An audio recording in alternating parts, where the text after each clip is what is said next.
안녕하십니까. 기독교 한국침례회 진리교회를 섬기는 임원주 목사입니다. 정동수 목사가 말씀보존학회에 이송호 씨가 번역한 킹제임스 한글 번역에 비해서, 그리고 개역 한글에 비해서 자신의 번역이 탁월하다, 우수하다라고 하는 홍보성의 발언을 넘어서서 공격에 가까운 표현을 하고 있기에 과연 그러한가? 정동수 씨가 스스로 어떤 구조를 선정하여 자신의 번역이 탁월하다, 더 뛰어나다, 그리고 결정적으로 올바르다라고 하는 그 부분, 그리고 개역 한글이나 이송호 씨의 번역에 대해서 비판하고 있는 그 부분을 정말 그러한가라고 하는 것을 찾아보겠습니다. 이 동영상에서는 그 전제에 해당하는 것으로서 킹제임스 성경 판본들에 대해서 간략하게 다루고, 다음 동영상에서는 정동수 씨가 직접 본문을 비교한 몇 군데를 발췌해서 다뤄보도록 하겠습니다. 정동수 씨가 개역 성경과 킹제임스 성경의 차이라고 하는 동영상을 올렸습니다. 2022년 3월 12일에 올린 것이고, 이것은 다른 긴 동영상에서 이 부분만 커팅해가지고 올린 것으로 보이는데, 여기에 이런 설명이 붙어 있습니다. 한번 들어보시겠습니다. 성경도 어떤 대본을 사용해서 어떤 사람이 번역하느냐에 따라 최종 산물의 질이 달라지는 거예요. 제가 늘 예를 들듯이 헤르만 헤세의 데미안이라는 책이 있어요. 교보문고랑 가서 보면 한 10권, 20권이 있어요. 서로 다른 출판사에서 여러 사람들이 번역해 놓은 게 있어요. 원본은 똑같잖아요. 그렇죠? 원본은 똑같아요. 근데 어떤 사람이 어떻게 번역하느냐에 따라 다양하게 나오는 거예요. 이게 마찬가지로 성경에도 번역의 대본이 되는 본문이라는 게 있어요. 본문, 텍스트가 있어요. 이 텍스트가 하나님은 하나를 줬는데 문제가 뭐냐? 지금은 2개가 있는 거예요, 본문이. 그걸 제가 여러분에게 보여드리겠습니다. 정동수 씨가 제시한 명제는 성경을 번역할 때 사용한 대본이 다르다라고 얘기했습니다. 성경을 사용할 때 사용한 대본이 2가지가 있다. 그러면서 예를 들어 서로 다른 출판사들이 출판한 데미안 한글판이 10가지, 20가지 있다. 이 설명 이상하죠? 왜 이렇게 번역본들이 많은가라고 할 때 지금 정동수 씨가 이 부분에서 이해를 잘못 들었습니다. 데미안 원본은 하나예요. 원본이 하나입니다. 같은 원본을 가지고 한국의 여러 출판사들이 다른 번역자들에게 그 번역을 맡기어서 번역본들이 많아진 겁니다. 번역이 나와 있는데 또 다른 한국 출판사는 또 다른 번역을 낼까? 왜 그렇습니까? 가장 저속한 이유는 돈 좀 벌어보려고. 이 책은 좀 팔릴 것 같으니까 나도 돈 벌기 위해서는 내가 출판하는 책이 필요하니까 번역을 달리하는 것이고, 그런데 긍정적으로 보면 번역의 문투가 달라질 수 있는 겁니다. 옛날식의 의고체 번역을 할 수가 있고, 좀 쉽게 읽혀지는 쉬운 번역이 있을 수 있고, 문장을 좀 더 짧게 하거나 어떤 기교를 넣어서 다른 색깔을 입히는 그런 번역이 또 있을 수가 있는 거죠.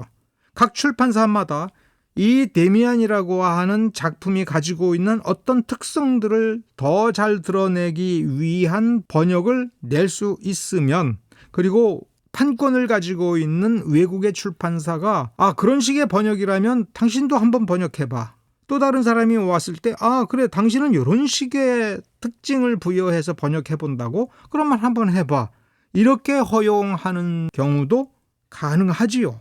세상에 완벽한 번역은 없는 겁니다. 번역본이라고 하는 건 완성본이 없습니다. 문화가 다르고 언어가 다른 사람이 옮기는 것이고, 그렇기 때문에 어떤 부분의 뉘앙스는 죽고 어떤 부분은 살아나는 경우가 많습니다. 그래서 번역본들이 많습니다. 그런데 여기에서 정동수 씨가 지적한 것은 이렇게 번역자의 특성이라든가 환경, 그리고 번역자들이 이 번역을 하여 제시하고 싶은 타겟팅되는 독자들의 계층이 특수하지가 않고, 이건 문제가 아니고 번역할 때 본 대본이 다르다. 2가지가 있다라고 얘기했습니다. 나무 위키라고 하는 인터넷 일종의 자료 사이트죠. 여기에 킹제임스 성경이라고 하는 이름으로 검색해 들어가 보면 특별히 출판사별 판본이라고 하는 것에 아주 흥미롭게 여러 가지 자료들이 잘 정리되어 있습니다. 여기에 목차에 보면 케임브리지 대학교 출판부, 옥스퍼드 대학교 출판부, 그다음에 토마스 넬슨, 존 더반 등등의 출판사별로 어떤 킹제임스 성경을 출간하고 있는가라고 하는 것을 여기에 잘 정리해 놓았습니다. 그 아래 하단에 보면 한국어 킹제임스 성경 가로 열고 이송호 말씀보존학회라고 하는 요 문단에 보면 중요한 정보가 있습니다. 사용 본문, 즉 번역할 때 사용한 본문이 옥스포드 킹제임스 판에서 나중에 케임브리지 스탠다드 에디션이라고 하는 판본을 사용하여 번역했다. 단순하지만 매우 중요한 것은 킹제임스 성경에 늘 따라붙는 연도인 1611년 제임스 1세가 1611년 출판했다라고 해서 1611년 킹제임스 버전 그 원판을 사용하지 않았다는 얘기입니다. 1611년 원판을 가지고 번역한 것이다. 이런 식의 뉘앙스가 전달되도록 언사를 할 때에 그것은 틀렸다라는 얘기가 됩니다. 여기서 우리가 기억을 해둬야 될 것은 이송호 씨가 번역한 킹제임스 성경은 1611년 판본을 사용하지 않고 후기에 나온 판본을 썼다. 정동수 씨가 번역한 킹제임스 흠정역 역시 초기에는 옥스포드 킹제임스 판본을 썼다가 나중에는 퓨어 케임브리지 킹제임스 판본으로 바꿨던 겁니다. 역시 마찬가지로 1611년 킹제임스 성경 판본을 쓰지 아니한 거예요. 이송호 씨의 말씀보존학회 사이트 www.biblemaster.co.kr 킹제임스 성경 기사 및 연구자료, 보도자료, 그중에 영어 킹제임스의 역사와 평가라고 하는 페이지를 찾아보면 이런 내용이 있습니다. 그중에 제5 킹제임스 성경의 여러 판본들, 즉 말씀보존학회에서 킹제임스 영어 성경을 한글 성경으로 바꾸었을 때 그러면 그 킹제임스 성경에 어떤 판본을 썼는가, 그리고 1611년 판본을 썼는가, 1611년 판본이라고 그 영어 성경을 번역한 것이라고 우리가 인정해 줄 수 있는가 어떤가에 관하여 바로 그 킹제임스 영어 성경을 번역한 이송호 씨 쪽에서 제시한 자료입니다. 훗날 여러 차례의 판본과 교열, 교정을 거쳤다라고 인정한 겁니다. 1629년, 그러니까 1611년서부터 불과 18년밖에 안 됐을 때에 원 번역자였던 존 보이스와하고 사무엘 워드가 참여하여 교정을 했다. 그리고 1657년 의회도 또 다른 교정본을 계획하기도 했다. 1762년 토마스 파리스에 의해 이루어진 케임브리지 교정본, 이송호 씨나 정동수 씨는 케임브리지 교정본을 판본으로 해서 번역을 했다 그러면은 1762년까지 교정된 그 판본을 쓴 것이지, 즉 18세기 중엽에 판본을 쓴 것이지 1611년 판본을 쓰지 아니한 것이다라고 하는 거를 이렇게 간접적으로 인정한 겁니다. 1769년에 벤자민 블레어가 만든 옥스퍼드 교정본, 이송호 씨나 정동수 씨가 맨 처음 번역에 손댔을 때에는 1769년 옥스퍼드 교정본이었다가 이송호 씨는 케임브리지 교정본으로 판본을 바꾸었다라고 할 때에는 그 앞에 것인 1762년 걸로 바꿨다는 얘기죠. 한글 킹제임스 성경들은 1611년 킹제임스 버전이 아니라 1762년 혹은 1769년 교정본을 대본으로 하여 번역이 되었다 하는 겁니다. 상기해야 될 매우 중요한 연도인 제네바 성경은 1644년에 마지막으로 인쇄되었다. 그런데 제네바 성경의 난회주는 계속해서 킹제임스 성경에 들어가서 출판이 되었다는 거예요. 이 난회주 때문에 제네바 성경을 보았는데 그 난회주가 킹제임스 성경에도 들어가 있으니 굳이 제네바 성경을 외국에서 찍어가지고 몰래 들여오는 일을 굳이 할 필요가 없게 된 것입니다. 제네바 성경에서 사용된 본문 번역의 거의 대부분이 킹제임스 성경 영어 본문에 들어가 있기도 한 겁니다. 킹제임스 영어 성경 본문의 80%가 틴데일 성경 본문이다라고 하는 거예요. 결국 킹제임스 성경이나 제네바 성경이나 틴데일 성경을 모판으로 해서 번역을 다듬은 것이기 때문에 굳이 제네바 성경을 고집해야 될 이유가 없었던 겁니다. 제네바 성경이 1644년에 마지막으로 인쇄되고 더 이상 인쇄되지 않았을 때 이 연대가 중요합니다. 자, 이런 사이트가 있습니다. 오리지널 바이블스라고 하는 사이트입니다. www.originalbibles.com 오리지널 킹제임스 바이블 1611 PDF 이렇게 검색창에 놓고 클릭을 해보면 바로 이 창이 뜹니다. 오른쪽에 보면 Popular Bibles and Books라고 하는 코너가 있습니다. Pure Cambridge Edition이라고 하는 이름이 있죠. 정동수 씨가 킹제임스 영어 성경의 판본을 처음에 옥스퍼드 판본을 썼다가 Pure Cambridge 판본으로 바꾸었다라고 하는 설명이 있었죠. 바로 그 판본입니다. 만일 특별한 설명이 없다면 정동수 씨는 1909년 즉 20세기 초반에 만들어진 Pure Cambridge 판본을 놓고 그거를 한글로 번역했을 가능성, 그런 추측, 그런 합리적 의심이 가능하다는 얘기입니다.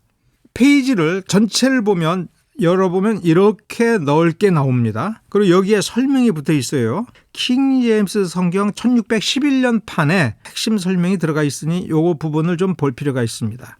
오리지널 바이블 1611년에 인쇄된 오리지널 바이블은 구약 성경, 신약 성경, 그리고 외경 66권 성경 이외에 지금 로마 카톨릭에서 사용하고 있는 덧붙여진 외경까지를 전부 영어로 번역하도록 한 겁니다. 47명의 학자들이. 제임스 1세를 배출한 왕가의 특징은 앵글리칸을 자기가 장악하여 로마 카톨릭에 복속시키도록 만들겠다라고 하는 의도를 가지고 있었습니다. 세 번째 문단에서 매우 중요한 정보가 나옵니다. 이 성경의 공식 이름이 뭐냐라고 할 때 그냥 단순히 홀리 바이블, 더 홀리 바이블이 이 긴 이름에서 가장 중요한 대표 이름입니다. 그래서 더 홀리 바이블은 킹제임스 성경을 가리키는 이름이었고 국왕폐하의 특별한 명령에 의하여 히브리어, 헬라어, 그 이전의 번역본들을 딜리전트리 근면하게 비교하고 개정하여 새롭게 출판하라라고 하는 그런 명령을 국왕폐하가 내렸다라고 하는 것이 이 제목에, 공식 제목에 들어가 있다라는 얘기입니다. 킹제임스 성경이라는 이름을 사용하기 시작한 것은 19세기에 들어와서다. 이게 1814년 무렵이다. 코리아 크리에이션 디얼러지, 그러니까 티스토리에 있는 가 있습니다. 여기에 오직 킹제임스 성경만 바른 성경인가 라고 하는 페이지가 있습니다. 매우 중요한 설명들이 여기 또 있습니다. 1629년, 1638년, 1653년 혹은 54년, 1701년, 1762년 이렇게 연속적으로 개정을 해왔습니다.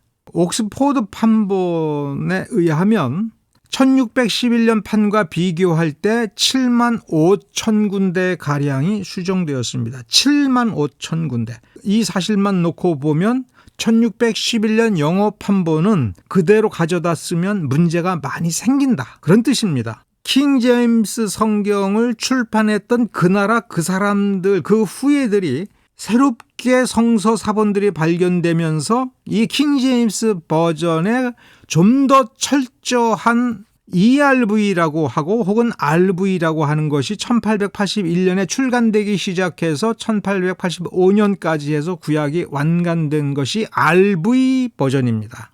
이 자를 앞에 붙이는 것은 이것은 영국식 영어 판본이고 미국식인 아메리칸 RV 버전이 그 뒤에 몇 년 시차를 두고 출판이 됐습니다. RV 버전을 또 우리가 주목을 해야 됩니다. 이 킹제임스 성경 한글 번역을 할 때에 어떤 대본을 썼느냐라고 하는 원래의 주제로 돌아가 보면 어떤 판본을 사용했는가? 즉 1611년 원판을 사용했는가? 1611년 원판을 번역할 때에 참여했던 두 명이 그 본문은 틀린 데가 많다 해서 1615년 판을 만들어 이 판을 썼느냐? 1769년에 옥스포드 판본까지 7만 5천 군데를 고쳤다고 하는데 그러면 그 사이에 어떤 판을 썼느냐? 옥스포드 판을 썼느냐? 그 직전에 케임브리지 판을 썼느냐? 킹제임스 영어 성경을 한글로 옮겼을 때 이런 문제가 더 중요한 문제 아닙니까? 거의 판가리 하다시피 하여 만든 RV 버전도 그러니까 이거 전부 다 킹제임스 영어 성경이라고 하는 그 판을 가지고 개량하고 교정하여 여기까지 온 겁니다. RV 버전까지. 그러니까 이 킹제임스 성경을 한글로 번역할 때에 1611년 원판을 왜 안 썼는가? 1769년 판을 썼는가? 1762년 판을 썼는가? 혹은 케임브리지 이 판본을 더 정리해서 더 순수하게 만들었는데 우리가 구한 건 1909년 판이라든가 그걸 명시해야 되죠. 그러면 여기서 또 문제가 같은 킹제임스 성경을 계속해서 개정한 것이 옳아서 이성호 씨나 정동수 씨가 1769년 옥스포드판을 가지고 번역을 했다 그러면 지금 이 시대에 왜 1769년 판이냐? RV판은 왜 안 쓰느냐? 왜 1769년 판으로 작업을 시작했다가 1762년 판으로 갔느냐? 이런 식으로 판본을 바꾼 이야기를 먼저 해야죠. 사본 얘기가 나오면 안 되죠. 사본 이야기는 별도고 영어 킹제임스 성경의 이 수개정 판본들에 대한 이야기가 정동수 씨가 해야 될 매우 중요한 내용입니다. 자, 그러면 이제 두 번째 문제는 어느 영어 판본을 썼든지 다 똑같이 킹제임스 버전이고 1611년 판본이라는 이름을 써서 1611년 킹제임스 영어 성경 이런 식으로 이야기하려면 RV판을 가지고 번역을 했더라도 1611년 킹제임스 영어 성경을 번역한 것이다라고 말을 할 수가 있는 거죠. 그러면 이 RV판이 왜 중요하냐면 로스 선교사가 만주에서 의주 사람들과 더불어서 한글 성경 쪽복음을 출판을 했을 때 그때는 RV 이전판을 썼습니다. 로스 성경의 신약 성경이 완간된 뒤에 북쪽 지방 사투리가 너무 많으니 중부 지방, 서울, 경기 그리고 저 남쪽 지방 사람들은 읽어도 뭔 소리인지를 모르겠다라고 하는 걸 발견한 겁니다. 한글로 번역했는데 한국 사람들이 못 읽는 겁니다. 읽어도 뭔 소리인지를 모르는 겁니다. 그래서 선교사들 전체의 대표자들을 모아서 공동으로 성경을 다시 번역하기로 결정을 합니다. 그때에 이 RV 버전을 씁니다. 그러니까 개역 한글판, 개역 개정판의 모판은 이 RV 버전을 가지고 번역을 한 것이고 그 이후에 계속해서 한글 문체를 손보고 다듬어 온 것이다 라고 보면 됩니다. 그렇게 놓고 보면 정동수 씨나 이성호 씨의 논리를 적용하면 RV 버전을 썼다고 해서 대본이 바뀌는 게 아닙니다. 판본의 정확도가 오히려 높아지는 겁니다. 그런데 정동수 씨나 이성호 씨는 두 가지 차원에서 인정을 받아야 됩니다. 첫째, 번역해 놓은 결과물인 한글 문체와 문장의 정확도입니다. 그렇다면 기본적으로는 어디로부터 출발을 하느냐 하면 첫째, 영어 실력입니다. 킹제임스 영어 성경을 한글로 옮겼으니 킹제임스 원문을 다루는 영어 실력이 그 한글 번역 문장에 스며들어가죠. 영어 문장을 어떻게 보았느냐. 두 번째, 한글 실력 이 두 가지가 비교가 돼야 됩니다. 다음 동영상 그 부분을 본격적으로 다룰 겁니다. 오늘은 여기까지입니다. 감사합니다. 제2부 번역 어떤 것이 문제일까 동영상입니다. 이 동영상은 정동수 목사가 짧게 잘라서 올린 동영상에서 자신이 번역한 킹제임스 흠정역 성경과 말씀 보존 학회의 한글 킹제임스 번역 그리고 한글 개역 성경 세 가지를 비교하면서 자신이 번역한 킹제임스 흠정역, 때로는 마제스티 번역이라고 하는 그 번역이 얼마나 우수한 것인가, 그리고 개역 성경이 얼마나 잘못되었는가를 논증한 부분을 그 영어 번역, 즉 킹제임스 성경에서 번역했다고 하니 영어 번역이 어느 정도 신뢰할 수 있는가를 다루고자 하는 것입니다. 2022년 2월 6일자 개역성경 분석 01 파일에 3분 43초에서 4분 13초 사이에 정동수 씨는 이와 같이 말을 했습니다. 1647년에 웨스트민스터 신앙 고백을 고백할 때 그 사람들이 사용하던 성경이 뭐냐? 1611년에 뭐가 나왔어요? 킹제임스 성경이 나왔잖아요. 그러니까 킹제임스 성경이 하나님께서 사상 유례 없이 순수하게 보호해 주시고 섭리로 이렇게 보존해 주신 그 성경이라고 장로교인들의 헌장이라고 할 수 있는 이 웨스트민스터 신앙 고백이 이렇게 그냥 명백하게 이야기를 하고 있는 거예요. 1647년 웨스트민스터 신앙 고백서 작성할 때 킹제임스 성경을 읽었다. 그런데 1611년 원판 말고도 1611년 원판을 번역할 때 참여했던 번역가들 중에 두 사람이 1611년 판에는 오류가 많다. 그래서 1615년에 개정판을 냈고 1629년에도 개정판이 나왔고 1638년 개정판이 또 나왔습니다.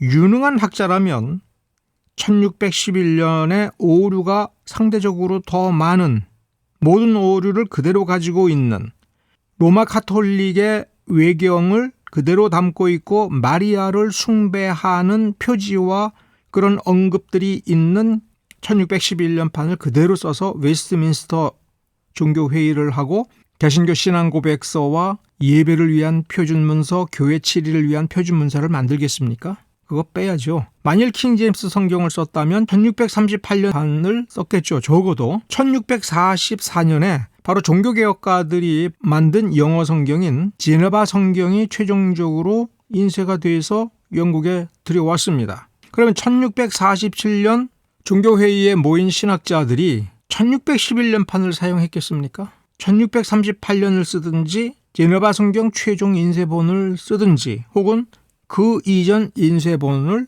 쓰고 있겠죠. 어떤 성경을 쓰고 있는지 그것에 대해서 객관적인 검증과 검토를 하지 않고 무조건 1611년 킹제임스 성경을 썼다는 식의 그런 주장을 해서는 안 될 것입니다. 정동수 목사가 욥기 19편 26절에 대해서 번역을 비교 분석한 것을 한번 들어봅시다. 예를 들어 그 다음 페이지 보면 반대를 기록해 놓은 데도 있어요. 반대. 개역성경 분석 여기 이제 가서 보시면 반대 뭐라고 썼냐? 욥기 19장 26절 킹제임스 성경은 내가 내 육체 안에서 하나님을 보리라. 욥이 부활해서 맨 마지막에 육체를 가지고 육체 안에서 하나님을 본다. 개역성경은 육체 밖에서 본다는 거예요. 여러분 육체 밖에서 보면 둥둥 떠 있는 무슨 영 같은 이런 존재로 하나님을 본다는 거예요. 이거 안과 밖은 말 그대로 완전히 다른 거잖아요. 이게. 정동수 씨가 번역한 것은 내가 내 살갗의 벌레들이 이 몸을 멸할지라도 내가 여전히 내 육체 안에서 하나님을 보리라. 개역 성경에는 나의 이 가죽 이것이 썩은 후에 내가 육체 밖에서 하나님을 보리라. 영어 성경을 번역할 때에 사실은 그 배경에 있는 히브리어 성경을 어떻게 해서든 드러내려고 하고 있는 겁니다. 지금 사본에 대한 이야기를 저는 가급적이면 피하려고 했지만 개역 성경의 우수성은 우리 한글에 대한 충실성을 최대한으로 추구하지만 더 중요한 것은 원문을 얼만큼 충실하게 그러면서도 한국 사람들이 읽을 만하게 드러낼 것인가에 대해서 엄청 고민을 했고 킹제임스 성경도 마찬가지입니다. 그런데 이 번역에서 정동수 씨의 설명을 들어보면 정동수 씨가 뭐를 지금 이해를 못하고 있느냐면 육체 없이 어떻게 하나님을 볼 수 있을까? 예수님께서 재림하시고 나서 우리에게 육신을 새롭게 부여하시는데 그러면 우리가 죽은 뒤에서부터 지금 이 자리에서 죽었을 때서부터 이 세상의 역사가 진행이 되고 예수님이 아직 오시지 않았을 때의 이 간극 사이에 육신이 없는 우리는 어디에 있을까? 여기에 대해서 정동수 씨는 이해를 못하는 겁니다. 이렇게 이해를 못하는 종교가 불교입니다. 불교인들은 죽은 뒤에 극락 서방정토 이런 데 가서 먹고 마시고 결혼한다고 얘기합니다.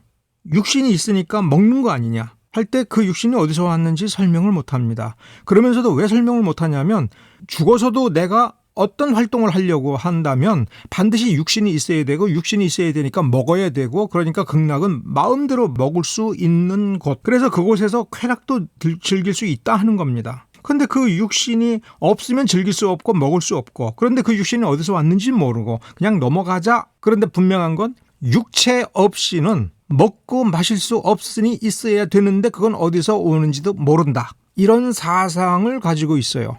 정동 씨가 똑같은 생각을 하고 있는 겁니다. 기독교는 뭐가 다릅니까? 육신이 없어도 존재할 수 있다. 이 육신에서 벗어난 뒤에 영으로 존재할 때에도 나의 의식은 살아있고 내 하나님을 볼 수 있다. 우리가 육체 바깥에서 자 보세요. 이 가죽 이것이 썩은 후에도 내 영혼은 그대로 존재하고 여전히 하나님을 볼 수 있다. 거기에 비하면 이 가죽 이것이 썩는다는 것은 아무 문제가 없다. 그리고 정동수 씨가 영어 성경에 있는 그대로 번역을 할 때 도저히 피해갈 수 없는 게 내 살갗의 벌레들이에요.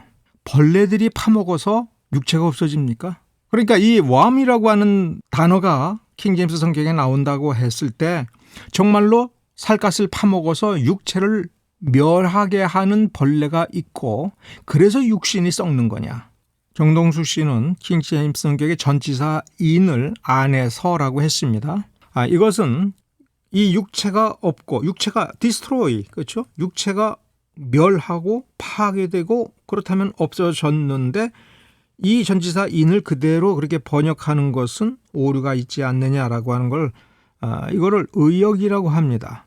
그러면 전치사 in의 용도가 특수적인 의미로 썼다. 저자가 그런 식으로 썼다 그러면 그렇게 쓸 수밖에 없지만 이 경우 in은 특수적인 의미가 아니라 일반적이고 애매하고 오류가 있는 번역이다라고 볼 수 있는 거죠. 그건 어떻게 하느냐? 문맥을 통해서 보면 그렇다. 앞뒤 문맥에서. 그리고 기독교 사상에서는 우리의 육신이 죽은 뒤에 우리의 영은 우리의 의식을 가지고 우리가 가졌던 기존의 기억을 가지고 생각하고 판단할 수가 있는 것이죠. 베드로전서 2장 2절을 정동수 씨가 어떻게 비판하는지 한번 봅시다. 예를 들어 베드로전서 2장 2절 개역성경은 행위구원을 가르쳐요. 갓난 아이들 같이 순전하고 신령한 젖을 사모해라. 근데 그 젖이 뭔지 가르쳐주지 않습니다. 이는 이로 말미암아 그 신령한 젖으로 말미암아 너희로 구원에 이르도록 자라게 하려 함이라. 구원에 이르도록 계속 자라야 된다는 거예요. 계속 자라야 된다. 우리 킹제임스 성경은 새로 태어난 아기들로서 말씀의 순수한 젖을 사모해라. 순전한 젖이 말씀이구나. 그렇게 되면 이것은 너희가 그 젖으로 말미암아 성장하게 구원받고 그 다음에 성장이 되는 거지 죽을 때까지 구원이 언제 이루어지는지 모르고 계속해서 구원에 이르도록 자라는 그런 일이 생기면 안 된다는 거죠. 여기서 정동수 씨가 지적을 한 것은 개역 성경의 베드로전서 2장 2절의 번역은 행위 구원을 가르친다. 개역 성경은 신령한 젖이 무엇인지를 말해주지 않는다. 킹제임스 성경에는 of the word라고 하는 말이 들어가 있습니다.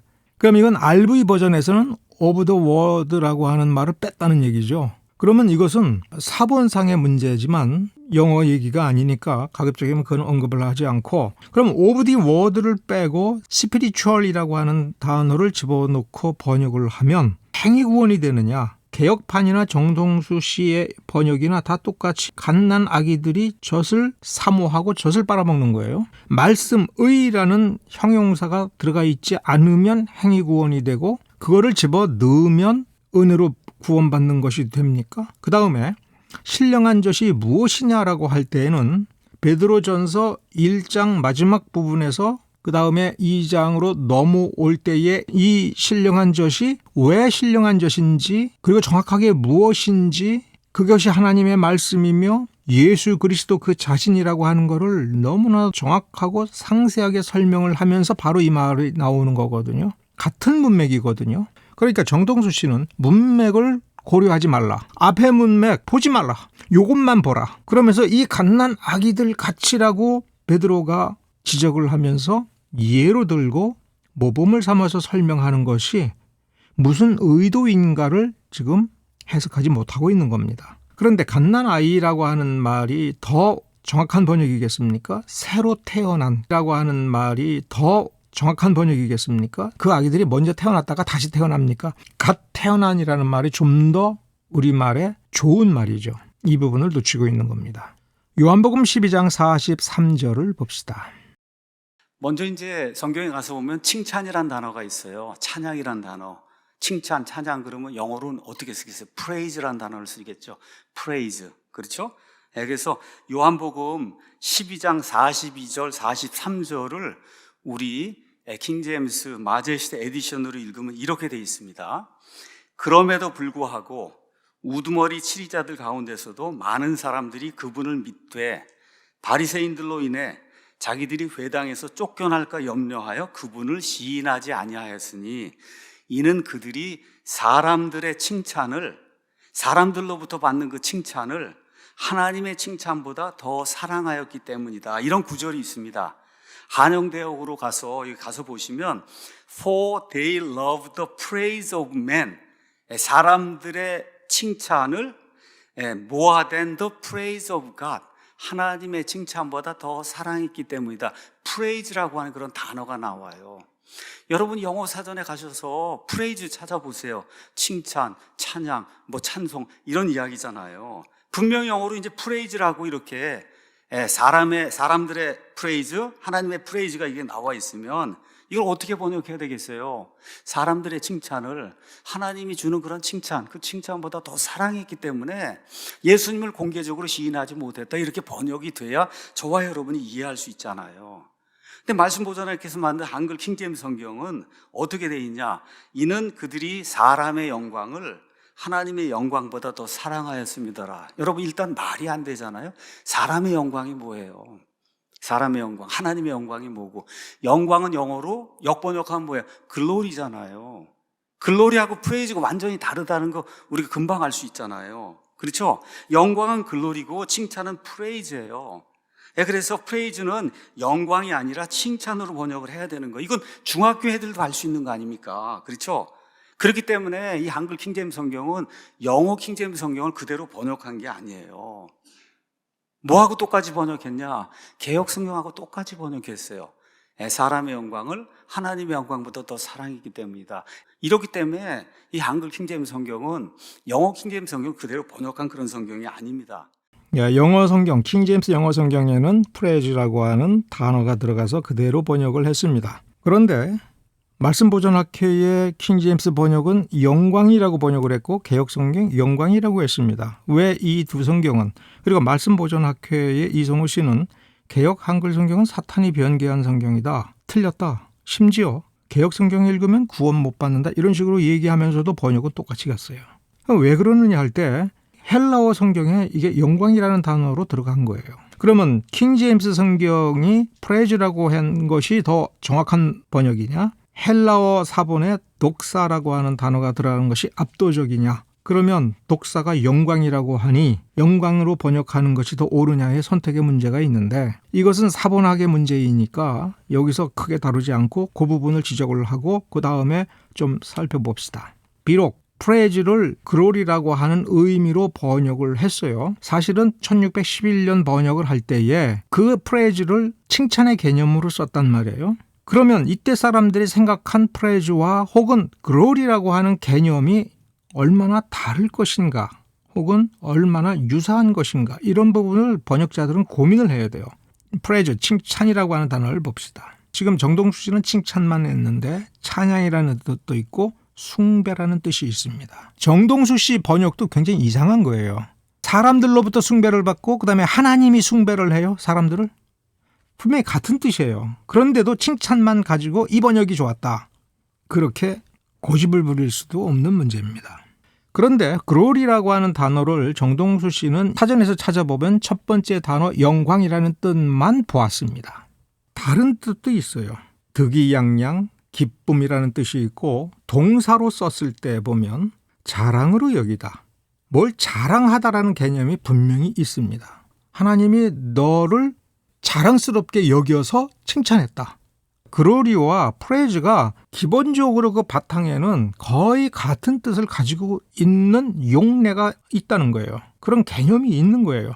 사실 칭찬이라는 말과 자랑한다라는 말, 득이양양한다는 말 거의 비슷해요. 그래서 한 문단 안에 사람을 칭찬해 준다, 하나님을 칭찬해 준다, 이런 식의 똑같은 단어를 쓰는 경우가 있습니다. 그런데 이번에 하나님이 사람을 칭찬한다, 사람이 하나님을 영화롭게 한다, 똑같은 단어를 쓰는 경우가 있습니다. 우리는 상대방의 신분과 또 나와의 관계에서 나보다 높은 사람한테는 말을 가려서 바꿔서 단어를 바꿔야 돼요. 영어와 라틴어, 헬라어에는 신분 고하에 상관없이 예의와 상관없이 쓰는 경우가 너무나 많아요.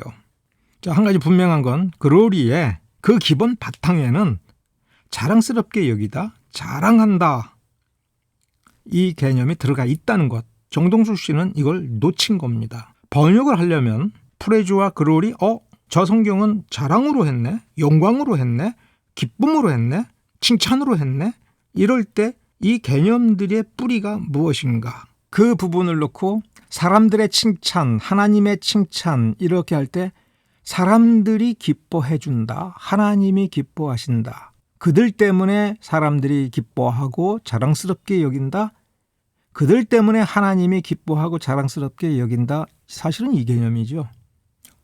이 개념을 좀 더 압축해서 그 스타일대로 명사를 사용했으면 그 명사를 가지고 그 문장의 그 글자 수가 너무 늘어나지 않게 압축해서 표현할 때 결국 선택은 다른 것들을 포기하는 것을 의미합니다. 그런데 포기했다고 해서 없다고 하면 안 되는 거죠.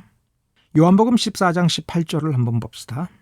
킹제임스 마제스티 에디션 가서 보면 내가 너희를 위로 없이 버려두지 아니하고 너희에게로 오리라.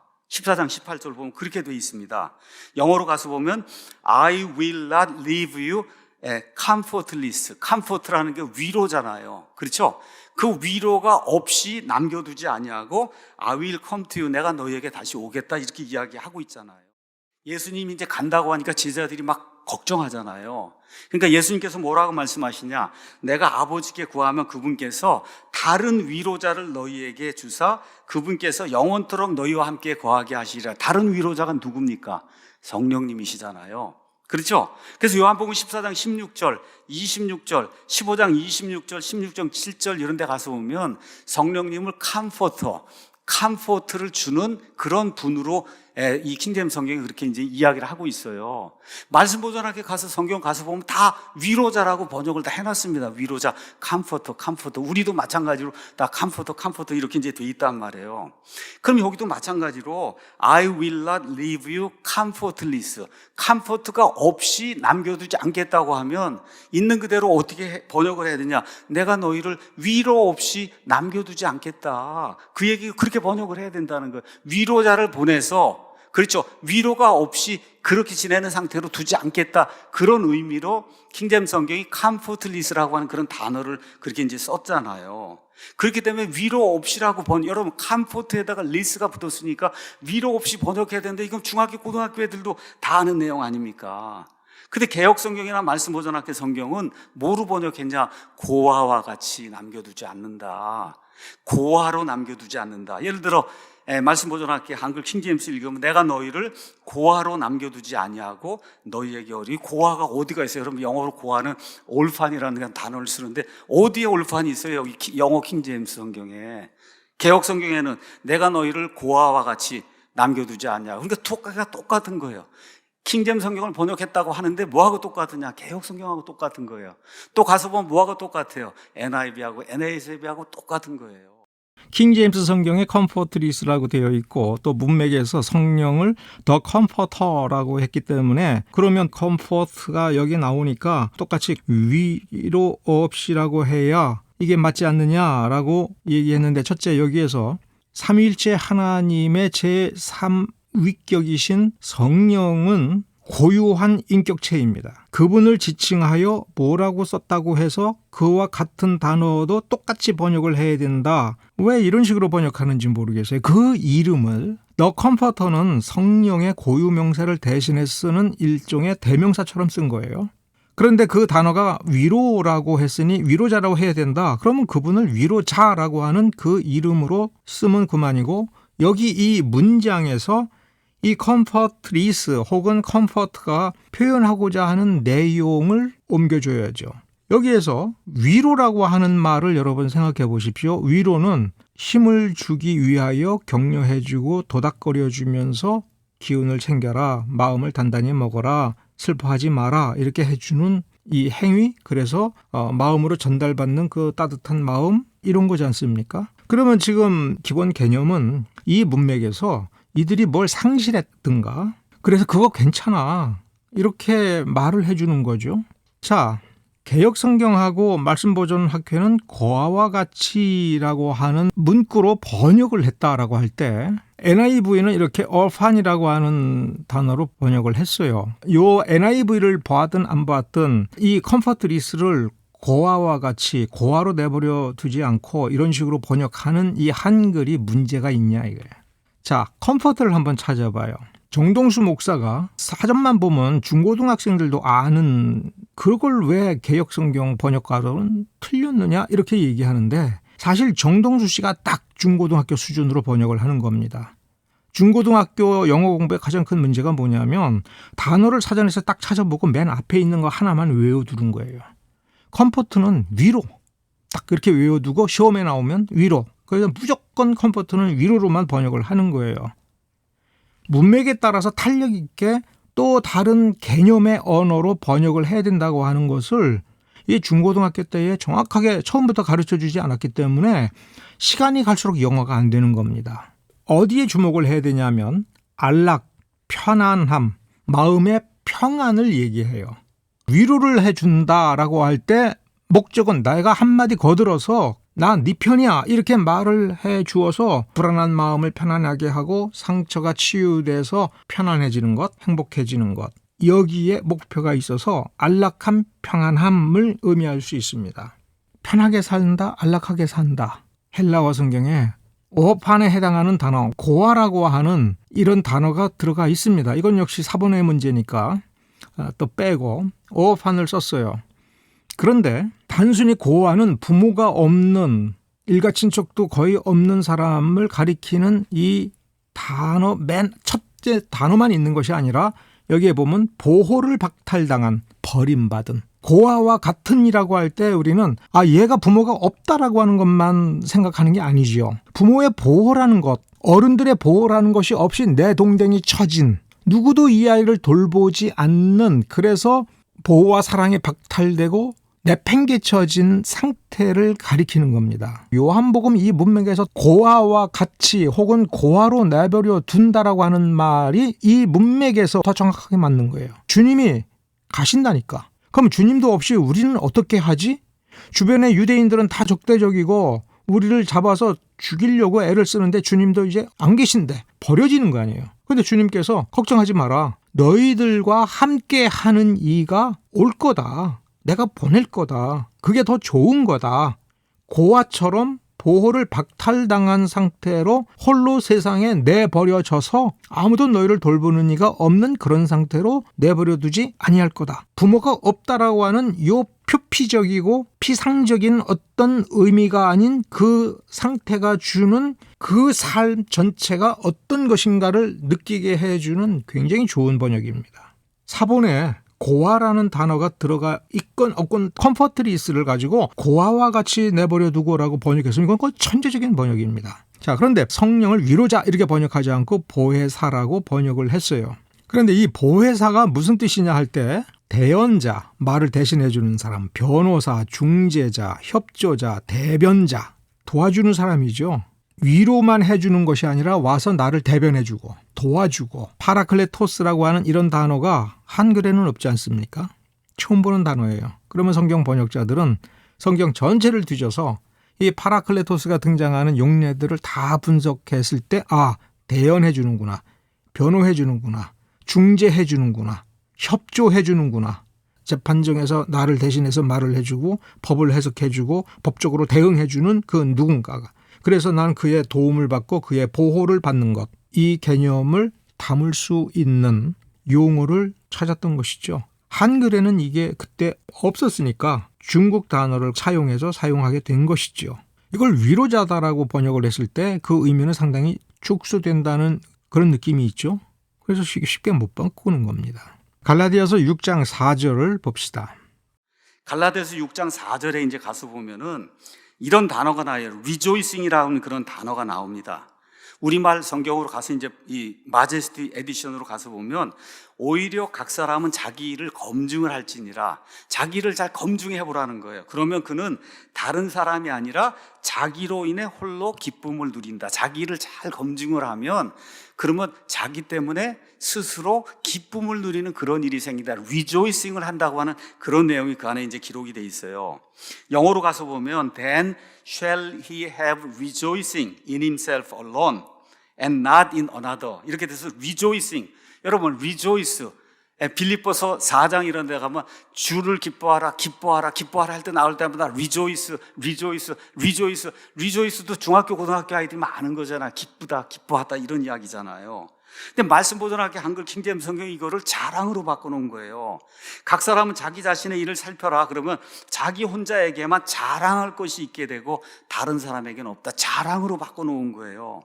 개역 성경하고 NIV도 똑같이 자랑으로, 개역을 읽어보겠습니다. 각각 자기 일을 살피라. 그러면 자랑할 것이 자기에게는 있어도 남에게는 없다. 여러분 자랑하는 거, 여러분 내 일을 이렇게 했더니 내가 자랑하는 거, 성경은 자랑하지 말라 그러잖아요. 기뻐할 수 있어도 자랑하면 안 되는 거거든요. 이거를 보스트라고 하는 그런 단어. 킹제임스 버전 거기에는 rejoicing으로 되어 있고, rejoice는 기뻐하다라고 하는 거는 애들도 아는데, 중고등학교 수준의 용어만 되어도 아는데 왜 말씀 보존학회와 특히 개역 한글 성경은 그거를 왜 자랑으로 번역을 했을까? 사본 얘기를 빼고 영어 얘기만 해봅시다. 왜 보스팅으로 했을까? 이 부분을 보면 alone이라고 하는 부사가 들어가 있죠. 이 부사는 in himself, 여기서 전치사 in은 rejoice의 대상을 가리키는 말이 아니고 자기 안에서 스스로 이런 뜻입니다. 오직 자기 안에만이라는 말이에요. 그러니까 자기로 인해라고 얘기하면 이건 오역이에요. 지금 이 문맥을 지금 무시했어요. 자기 일을 검토를 해보면 내 안에 자랑거리가 있다는 얘기예요. 바울이 여기서 이 말을 한 이유는 내 안에 기뻐해야 될 무언가가 있는데 이게 어디서 온 것이냐라고 할 때 하나님께서 내 안에 들어오셔서 내 안에 해 놓으신 그 일을 보니 하나님이 나를 이렇게 사랑하셨다, 하나님이 이렇게 역사하셨다라고 하는 거를 알게 되니 기뻐하게 되는 거예요. 근데 자기로 인해 나 때문에 기뻐하면 내 안에 있는 좋은 일은 내가 해낸 거 아니에요. 그 자기 자랑이 돼버리는 겁니다. 굉장히 문제가 있는 번역입니다. 자기 안에만, 오직 내 안에 그 어떤 기뻐할 것이 있다, 이 뜻이 좀 더 정확한 겁니다. 어쨌든 여기서 정동수 씨가 지적한 건 rejoice가 기쁨인데 왜 자랑이냐? 자, 사전을 찾아봐요. 정동수 씨는 계속 중고등학교 수준만 돼도 번역 똑바로 할 건데 라고 얘기를 하는데, 제가 들으면 들을수록 정동수 씨는 중고등학교에서 영어 잘못 배운 그 방법을 아직도 못 버리고 있는 것 같아요. 제일 먼저 나타나는 뜻이 기뻐하다예요, rejoice는. 그런데 여기 보면 무슨 뜻이 있어요? 누리고 있다, 부여되어 있다, 그리고 축하하다, 이런 뜻도 있어요. 그러면 사본서부터 들어가 보면 이 카우케마라고 하는 단어가 정확히 어떤 개념이냐라고 하는 거를 놓고 번역을 다듬어야겠죠. 이어서 데살로니가 전서 2장 19절도 일단 한번 더 들어보고 좀 더 자세히 다루도록 하겠습니다. 데살로니가 전서 2장 19절도 가서 보면 우리의 소망이나 기쁨이나 환희의 왕관, 환희, 엄청난 기쁨, 이걸 표현할 때 rejoice, 영어에서 이제 re라고 하는 그런 단어를 쓸 때는 무엇인가를 강조할 때 re를 쓰는 거예요. re. 예. 그래서 joyce라고 하는 게, 여러분 joy가 기쁨이잖아요. 근데 그게 그냥 엄청나게 넘치면 그게 rejoice가 되는 거예요. rejoice. 자, 그러니까 예수님 이제 만나게 될 때 사도 바울이 내가 가지게 될 소망이나 기쁨이나 엄청난 기쁨, rejoicing이 뭐냐? 바로 내가 구원한 너희가 아니냐. 지금 그런 이야기 지금 하고 있는 거예요. 근데 말씀 오전하게 킹제임스 성경 또 NIV 개역 성경은 이 환희를 또 뭐로 바꿨냐? 자랑으로 바꾼 거예요. 이렇게 번역했습니다. 우리의 소망이나 기쁨이나 자랑의 면류관이면, 여러분, 자랑. 어떻게 하나님 앞에 가서 제가 이 사람 구원했습니까? 하고 자랑을 어떻게 해요? 기뻐는 할 수 있어도 하나님 앞에서 자랑은 못 하잖아요. 그렇지 않습니까? 그러니까 이건 영어 킹제임스 성경을 번역한 게 아니에요. 정동수 씨는 보스트와 리조이스가 굉장히 다른 단어인 것처럼 설명하고 있지요. 영한 사전을 펼치고 보스트와 리조이스를 특히 그 앞쪽에 있는 의미를 살펴보면 그렇게 생각할 수가 있습니다. 단어를 깊이 연구할 필요가 있습니다. 제가 한컴 사전을 가져다가 올려놨습니다. 어느 부분을 봐야 되느냐 하면 오른쪽에 리조이스를 하단에 보면 유사어와 반의어가 있습니다. 여기에 보면 celebrate, exalt, glory, 심지어 triumph라고 하는 유사어들이 있습니다. 이번엔 다시 boast를 보겠습니다. boast의 어디요? 유사어를 봐야 됩니다. 유사어에 보면은 여기에 exalt, glory, triumph 유사어가 중복이 됩니다.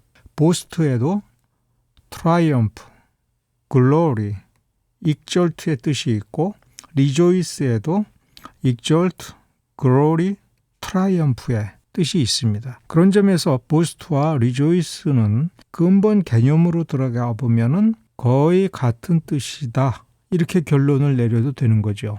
각 단어의 첫 번째 뜻들, 이 뜻만 가지고서는 완전히 다른 단어입니다만은 근본 개념으로 돌아가 보면은 어원과는 별개로 어원이 다르다고 해서 완전히 다른 뜻이 아니라 근본적으로 섞어서 바꿔서 쓸 수 있는 단어라고 하는 점을 정동수 씨는 놓친 것입니다. 데살로니가전서 2장 19절에 크라운이라고 하는 면류관이 아니라 왕관을 준다라고 번역을 해야 맞다. 크라운은 왕관이지 왼쪽에 있는 면류관 저런 거 아니다. 번역이 잘못됐다. 오른쪽에 있는 크라운을 주는 거예요. 크라운. 여러분, 월계관 같이 생긴 이런 관을 주는 거지 주렁주렁 돼 있는 저런 관을 주는 게 아니라 면류관이라는 것 자체가 오역. 크라운은 왕관이다. 영어 사전을 한번 봅시다. 분명히 첫 번째 뜻은 왕관이에요. 이렇게 맨 위에 등장한 하나만 외워놓으면 절대로 안 돼요. 쭉 보면은 화관이라는 뜻이 있어요. 화관, 계관, 그리고 왕관을 씌우다 뿐만 아니라 꼭대기에 올려놓다, 상석에 앉히다라는 뜻도 가능한 겁니다. 여기에 꼭대기, 절정이라는 뜻이 있어요. 굉장히 많은 뜻이 있는 겁니다. 10가지 이상의 뜻이. 이게 원래 헬라어 단어 스테파노스라는 단어가 헬라 문명에서 쓰인 것입니다. 월계관, 계관, 화관으로 번역이 되는 겁니다. 스테파노스라고 하는 헬라어 단어가 원래 가지고 있었던, 그래서 그것이 크라운이라는 단어로까지 계승이 될 때에 왜 화관, 꼭대기에 앉히다라는 뜻을 갖게 되었느냐 할 때에 이 스테파노스라고 하는 단어가 헬라 문명, 그래서 라틴어 문명, 이 라틴어 문명까지 이어져서 계승된 그 문화 전통을 배경으로 하고 있는 겁니다. 이 크라운은 원래의 스테파노스의 용례로 들어가 보면 왕만 쓰는 게 아닙니다. 전투를 행할 때 적의 성벽에 맨 먼저 올라간 병사를 불러다가 씌워줍니다. 그런데 여기 두 번째 그림처럼 황제도 씁니다. 운동 경기를 해서 1등한 사람에게도 씌워줍니다. 다시 말하면 왕관은 왕만 쓰지만 이 스테파노스는 자랑을 해주고 축하해주고 칭찬해줘야 될 사람, 그날의 주인공에게 씌워주는 겁니다. 이게 스테파노스고 이거를 영어로 번역하면 크라운인 거예요. 면류관이라고 하는 이 번역은 위키백과에서 면류관을 찾아보면 왕관의 일종이다. 이것만 보면 안 돼요. 그 위에서 아래로 내려뜨린 이 줄이 12개면 황제, 9가닥이면 왕, 8가닥이면 태자가 쓰고 7가닥이면 상대부, 5가닥이면 하대부. 즉 왕이 아닌 사람도 쓰는 거예요. 성경의 문맥을 놓고 보면 왕이니까 왕관을 씌워주는 게 아니고 자랑할 만하니까 상을 준다는 의미에서, 그래서 그를 높여준다라고 칭찬해준다는 의미에서 관을 씌워주는 거라면 왕관이어서는 안 되는 거죠. 왕도 쓰고 신하도 쓰고 상 받을 만한 사람이 상 받아서 쓰는 것, 칭찬해주는 것, 동양에 이런 게 있느냐 할 때 유일하게 면류관밖에 없는 겁니다. 한 가지 분명한 것은 사전에 나와 있는 최초의 의미가 전부가 아니다. 사전에 맨 앞에 등장하는 그 용어로 번역을 열심히 하면 오히려 번역이 망가진다. 문맥을 살펴야 되고 그 글에 담겨져 있는 저자의 본래적 의도를 충실히 반영하는 그 번역을 끊임없이 찾아야 되고 다듬어야 됩니다. 한글 개역 성경은 19세기에 처음 번역을 해놓고 그냥 팽개쳐 놓고 읽을 테면 읽어라, 이거 안 읽고 니들이 못 읽겠느냐, 이런 태도가 아니라 지금까지 계속해서 다듬어 오고 있는 겁니다. 사본학서부터 시작해서 국어학자까지 수십 명의 전문가들이 끊임없이 검토하여 계속 다듬는 것입니다. 흠정력 번역은 아직 번역의 영역에 제대로 들어와 있지 못하다. 이것은 제 개인적인 생각입니다. 감사합니다. 오늘은 여기까지입니다.